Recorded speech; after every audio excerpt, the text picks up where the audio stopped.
Sup? So you've been doing some tricks for a little while. You've been busting out the scoot gainers and the cartwheel fools in your neighborhood playground, but now you're sick and tired of scoots and cartwheels. You need something new. You need something cool. Well, you're in luck, because in today's video, I'm going to be showing you how to do the coolest setup in all of tricking in only 3 easy steps. So when all the other kids on the bus ask you why you only be doing cartwheels, you can show them just how easy it is to break your arm.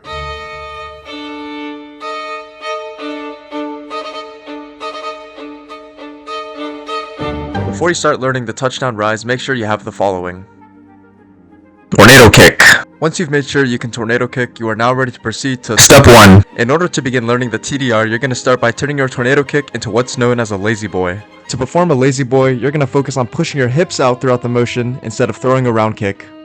As you're doing a lazy boy, make sure to treat this move more like an outside crescent kick than a tornado kick, as well as to keep your hips out by clenching your booty in the entire motion. Step 2. For Step 2, you'll do the same as in Step 1, but this time instead of spotting your target as you would for a lazy boy, you're going to keep your eyes on the ground in the direction you're traveling. As you rotate, make sure to turn your head over your shoulder in order to spot your landing.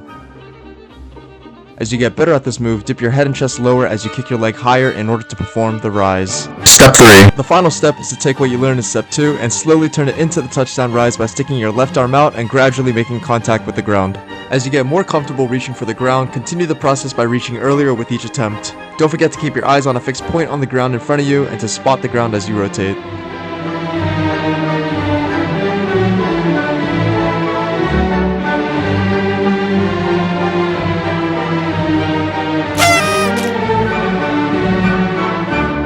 Congratulations! You led your first touchdown rise. And in case you guys couldn't tell from my last couple shorts, I am back on campus. We are in the racquetball court room, which is why it's kind of echoey right now. Echo. But yeah, in other news, we joined the YouTube partner program! Woo! So if you guys would like to support my content, feel free to donate. But of course you don't have to. All this is for free. But yeah, as always, make sure to warm up, stretch properly, train somewhere safe, and I will see you guys in the next one.